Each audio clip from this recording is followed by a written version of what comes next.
वासुदेवाय बोले बालकृष्ण लाल की जय। बोलिए वृंदावन बिहारी लाल की जय। बोलिए श्रीमद् भागवत महापुराण की जय हो। आज द्वितीय दिवस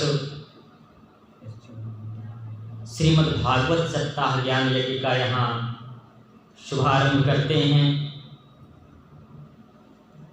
देखिए, भागवत की कथा चिन्मयी है, शाश्वत है, अविनाशी है और साक्षात कृष्ण रूप है भागवत कथा।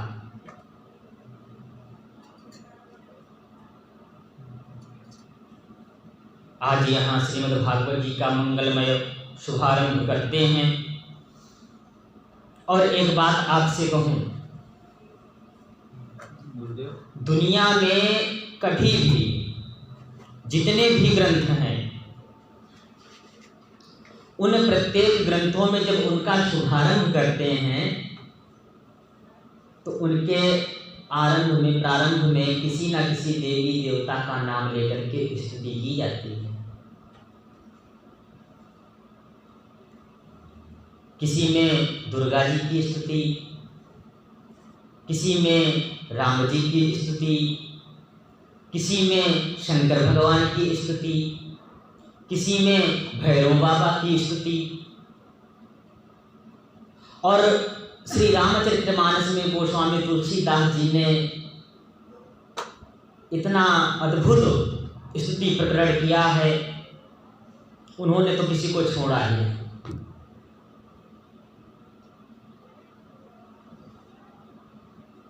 चोर डाकू निंदा करने वाले सबकी स्तुति की है बाबा ने।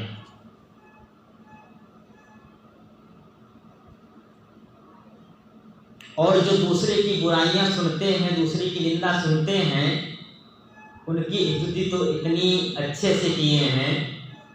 बोले ते बिनवों पृथुराज समाना पर अध सुनहि सहस दस कान। तो दूसरे की बुराई सुनने में जिनके कान पृथु महाराज की तरह 10,000 कानों की शक्ति वाले हो जाते हैं, बोलते हैं उनको मैं प्रणाम करता हूँ, उनकी मैं वंदना करता हूँ। बड़ी विचित्र स्तुति की है गोस्वामी जी ने। लेकिन श्रीमद् भागवत दुनिया का ऐसा ग्रंथ है जिसके प्रारंभ में किसी भी देवी देवता का नाम लेकर के स्तुति नहीं की। श्रीमद् भागवत में किसी देवता विशेष का नाम लेकर के स्तुति नहीं गाई व्यास जी ने। किसी ने पूछा, महाराज इतना बड़ा सदग्रंथ आप समाज को देने जा रहे हैं, इतना बड़ा समाज का उपकार कर रहे हैं आप, और आपने किसी की स्तुति नहीं गाई? व्यास जी बोले, मैं कर तो देता, लेकिन मुझे ऐसा लगता है कि यदि मैं राम जी की स्तुति गाता तो मुझे ऐसा लगता कि ये राम पर ग्रंथ है। यदि मैं कृष्ण जी की स्तुति करता तो मुझे ऐसा लगता केवल कृष्ण कथा ही इसमें है। फिर गणेश जी हैं, देवी जी हैं, भैरव बाबा हैं, हनुमान जी हैं, सबका एक एक मंत्र स्तुति के रूप में हमें लिखना पड़ता है।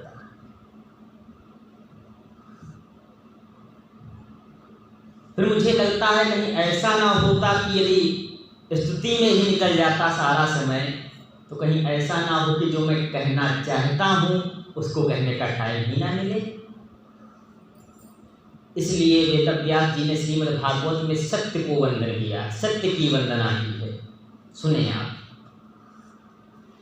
कि जन्माद्यस्य यतोऽन्वयादितर्तस् चार्थेष्वभिज्ञः स्वराट् तेने ब्रह्महृदाय आदिकवये मुह्यन्ति यत्सूरयः तेजो वारिमृदां यथा विनिमयो यत्र त्रिसर्गो मृषा धाम्ना स्वेन सदा निरस्त अष्टगुहकं सत्यं परम धीमहि।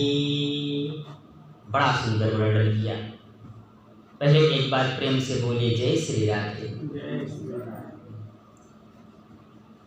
व्यास जी कहते हैं कि जिस परमात्मा की इच्छा शक्ति मात्र से पूरा विश्व प्रपंच बनता है, पालित होता है और लय हो जाता है,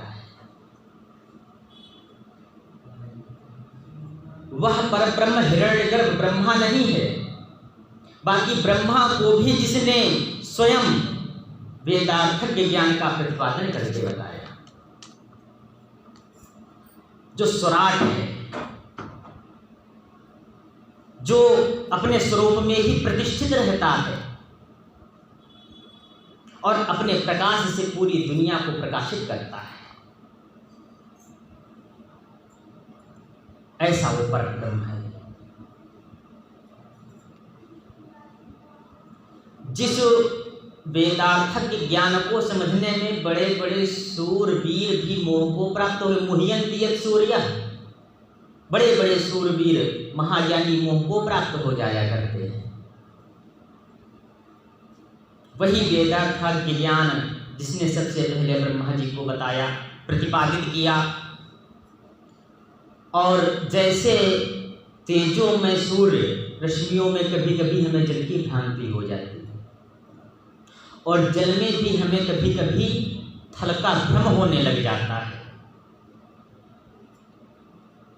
वैसे ही ये जागृत स्वप्न सुषुप्ता रूपा जो सृष्टि है, उस परमात्मा की अधिष्ठा सत्ता की वजह से सत्यव्रत प्रतीत तो होती है, लेकिन सत्य है नहीं। सत्य क्या है? जो माया और माया के कार्यों से परग है, सर्वथा भिन्न है, सर्वथा अलग है। ऐसे परम सत्य को हम वर्णन करते हैं। ये जो कुछ हम देख रहे हैं ये सत्य नहीं है, ये माया है।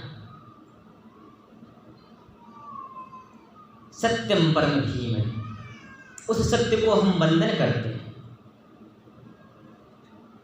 अच्छा, एक बात और, सत्य की बात क्यों कही? क्योंकि भागवत में पहले, मध्य में और अंत में सत्य प्रतिपादित है। अभी आपने सुना सत्यम परम धीमहि, जब भागवत का मध्य आता तो वहां भी सत्य प्रथम सत्य परम त्रिसत्यम सत्य शिवोनिम निहितम च सत्य। और जब भागवत का अंत आता है, जब भागवत का अंतिम अध्याय आता है, तो उसमें भी ऐसा ही। तो भागवत के आदि में भी सत्य है, मध्य में भी सत्य है और अंत में भी सत्य है।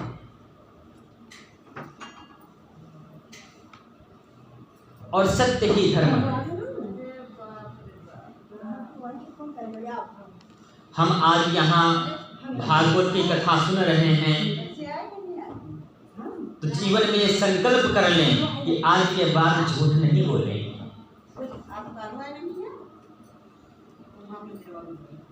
शायद महर्षि व्यास ये बताना चाहते हैं कि जीवन में सत्य पर चलने का संकल्प लेते हैं तो हमारी शिव पूजा भी सार्थक है, मंदिर जाना भी सार्थक है, धूपबत्ती अगरबत्ती दिखाना भी सार्थक है। लेकिन यदि हमने सत्य का सहारा नहीं लिया तो कुछ भी सार्थक नहीं।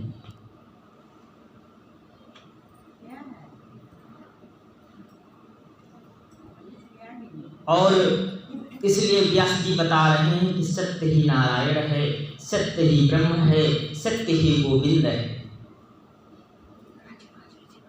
इसलिए सत्यम परम धीमहि। और गोस्वामी बाबा भी कहते हैं कि धर्म न दूसर सत्य समाना, आगम निगम पुराण बखाना। सत्य से बढ़कर के कोई धर्म नहीं होता। और महर्षि वेदव्यास ने लिखा है, असत्याद पराधर्मो, अर्थात नहीं असत्य समपात्र। सत्य से बढ़कर के कोई धर्म नहीं है और असत्य से बढ़कर के कोई अधर्म नहीं है। पाप नहीं है। इसलिए जीवन में ज़्यादा से ज़्यादा सत्य बोलें, सत्य बोलने का संकल्प लें। हम यहाँ भागवत की कथा बैठ करके सुन रहे हैं, तो ये भागवत की कथा हमारी सार्थक कब है, इसको सुनने का फल कब मिलेगा? जब हम सत्य बोलेंगे, सत्य के रास्ते पर चलेंगे, सत्य बोलने का संकल्प लेंगे। किसी ने पूछ दिया, ठीक है महाराज, सत्य धर्म है, बड़ी अच्छी बात है, सत्य धर्म है, अच्छी बात है, लेकिन एक धर्म होता है और एक होता है परम धर्म। तो दूसरे श्लोक में बड़े सुंदर परम धर्म की व्याख्या करते हैं कि धर्मः प्रोचित कैत्रवोत्र परमो निर्मत्सराणां सतां वेद्यं वास्तवमत्र वस्तु शिवदं तापत्रयोन्मूलनम्। श्रीमद्भागवते महामुनिकृते किं वा परैरीश्वरः सद्यो हृद्यवरुध्यते त्रिकृतिभिः शुश्रूषुभिस्तच्छ्रात्। व्यास जी ने कहा, भैया धर्म है सत्य और परम धर्म है गोविंद की कथा। भागवत में धर्म का निरूपण किया गया है। परम धर्म जो निष्कपट संत हैं, जिनके मन में जरा भी कपट नहीं है, जो निष्कामी हैं, जिनको ना प्लेट चाहिए, ना स्वर्ग चाहिए, ना वैकुंठ चाहिए और ना ही मुक्ति चाहिए, ऐसा निष्कामी जिनका जीवन है, उन संतों के जानने योग्य जो परम धर्म है, कृष्ण कथा, गोविंद कथा, भागवत कथा।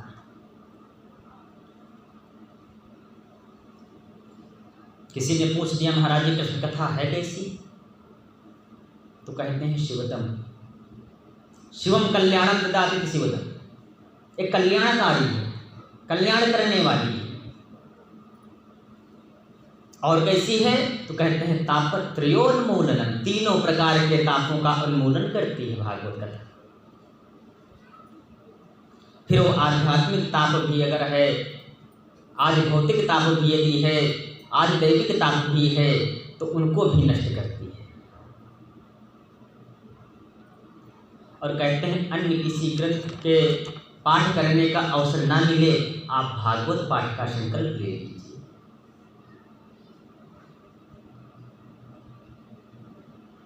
और आप ध्यान देंगे, यदि हम 7 दिन तक नियम से कथा नहीं सुन पाए, और आज आपने घर में बैठे बैठे सोचा कि अब उनके घर से निमंत्रण आया है तो जाना ही है, और जैसे ही आपने ऐसा मन में संकल्प लिया, तो भागवत में लिखा है कि जैसे ही आपके मन में संकल्प आता है कि कथा सुनने में जाऊं, वैसे ही गोविंद आपके हृदय में विराजमान हो जाते हैं।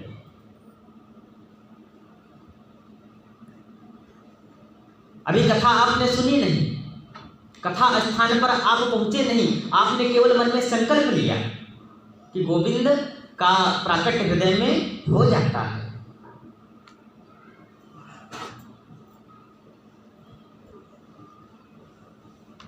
अब एक प्रश्न और होता है कि श्रीमद् भागवत का आरंभ कैसे हुआ, और भागवत का शुभारंभ कैसे होता है, भागवत की कथा का प्राकट्य कैसे हुआ। कहते हैं निगम कल्पतरोर्गलितं फलम शुकमुखात् अमृतद्रव संयुतं पिबत भागवतं रसमालयं मुहुरहो रसिका भुवि भावुका। निगम कहते हैं वेद को, निगम कल्पतरोर्गलितं फलम, ये जो वेद रूपी कल्प वृक्ष है, उसका पका हुआ गला हुआ फल ही भागवत है। किसी ने पूछ दिया महाराज ये वेद रूपी जो वृक्ष है तो बहुत विशाल है, बहुत ऊंचा है, उसका फल ये हमारे लिए सुलभ कैसे हुआ? अगर ऊपर से गिरा होगा तो टूट गया होगा। बोले नहीं नहीं, ये गिरा नहीं, इस शाखा पर शाखा आया। नारायण की शाखा से उतरा, ब्रह्मा की शाखा पे अटका। ब्रह्मा की शाखा से उतरा, नारद की शाखा पे अटका। नारद की शाखा से उतरा, वेदव्यास जी के शाखा पर अटका। वेदव्यास जी की शाखा से उतरा तो सुखदेव स्वामी के शाखा पर अटका। वहां से चला तो परीक्षित अन्य ऋषियों की शाखा पर अटका। इसलिए धीरे धीरे धीरे धीरे यहां तक पहुंच गया। दूसरी बात, तोता होता है, कहते हैं तोता जिस फल में मुंह लगा दे वो खट्टा नहीं रहता। सुखदेव स्वामी का मुख लग जाने से ये मीठा हो गया। सुख मुखार अमृत द्रव संयुतम, और इसमें अमृत भरा है। किसी ने पूछ दिया कि आपने भागवत जी को फल बता दिया, बड़ी अच्छी बात है महाराज, अब फल में तो गुठली होती है, छिलका होता है, और कोई भी व्यक्ति जानकर गुठली छिलका खाता है क्या? तो इसमें गुठली क्या है, छिलका क्या है, ये भी बता दीजिए। बोले नहीं नहीं, इसमें गुठली होती ही नहीं है, छिलका होता ही नहीं है। बोले बिना गुठली का बिना छिलके का एक फल कैसा? बोले अमृत द्रव्य, इसमें तो अमृत भरा हुआ है। वाह, बड़ी अच्छी बात है महाराज, अमृतमयी है भागवत कथा। तो अब हम इसे करें क्या? तो कहते हैं पिबत भागवतम रसमालयम, इस भागवत रूपी रस को पियो। अजी कितनी बार पी? कुछ दिन पहले खजी में पी रहे थे, उसके पहले वृंदावन में पी रहे थे, उसके पहले हमारे पड़ोस में हुई थी वहां पी रहे थे। कितनी बार पिए? बोले आलयम मृत्यु पर्यंतम मोक्ष पर्यंतम, जब तक मर ना जाए तब तक पिए। कितनी बार पिए? तो कहते हैं मुहुर्मुहु मुहुरहो रसिका भूरि भाव, मुहुर्मुहुर बार बार पिए। अच्छा एक बात और, कथा तो सुनी जाती है, पी तो नहीं जाती। तो यहाँ श्रुत भागवतम रसमालयम भी कर सकते थे, पिबत भागवतम रसमालयम क्यों कहा? क्योंकि जो हम सुनते हैं ना, वो इधर से सुनते हैं और इधर से निकाल देते हैं, और जो मन लगा करके ध्यान पूर्वक सुना जाता है उसको तो पीना ही बोलते हैं। और वही कथा कल्याणकारी होती है। और इधर से सुना इधर से निकाल दिया, क्या मतलब है इसका? और जिसने ये कह दिया बस बस बस बहुत सुन लिया, कई बार सुन लिया, अब क्या सुनना, वही व्यास जी हैं, वही कथा है, बार बार क्या सुनना, उसने कथा के तत्व को पहचाना नहीं, उसने कथा के रस को नहीं पहचाना। रामचरित जी सुनत अघाही, रस विशेष जाना तिन नाही, जिन हरि कथा सुनी नहीं काना, श्रवण रंध्र यही भवन समाना। परमात्मा की कथा सुनकर जो यह कह दे कि बहुत सुन लिया, रोज क्या सुने, वही कथा है, वही भागवत है, उसने कथा के तत्व को नहीं पहचाना। मुहुरहो रसिका भूरि भाव का बार बार सुनो। अब हम उसी स्थान पे चलते हैं। श्री नैमिषारण्य